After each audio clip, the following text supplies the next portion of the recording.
Kwento, pagpapalitan ng akusasyon sa ramming incident sa West Philippine Sea.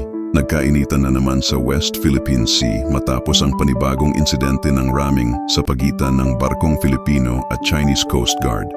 Ayon sa Armed Forces of the Philippines, binangga umano ng Chinese vessel ang supply boat ng Pilipinas na patungo sa Ayungin Shoal upang maghatid ng pagkain at kagamitan sa mga sundalong nakadestino roon.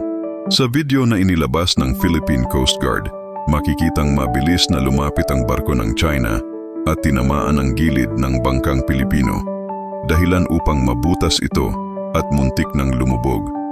Maring kinundena ito ng pamahalaang Pilipino na tinawag ang insidente bilang isang malinaw na paglabag sa soberanya ng bansa at sa karapatang pantao ng mga tripulante.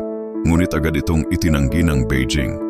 Sa kanilang bersyon, iginiit ng China na ang barko ng Pilipinas ang siyang nagprovoka at umano'y pumilit pumasok sa bahagi ng dagat na kanilang sinasabing sakop.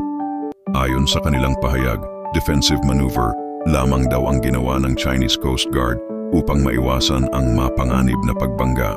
Habang patuloy ang bangayan, nanawagan naman ang mga eksperto sa parehong panig na pairalin ang diplomasya at komunikasyon dahil anumang maling hakbang ay maaaring magdulot ng mas matinding tensyon sa rehiyon. Sa gitna ng lahat, nananatiling malinaw ang mensahe ng mga Pilipino.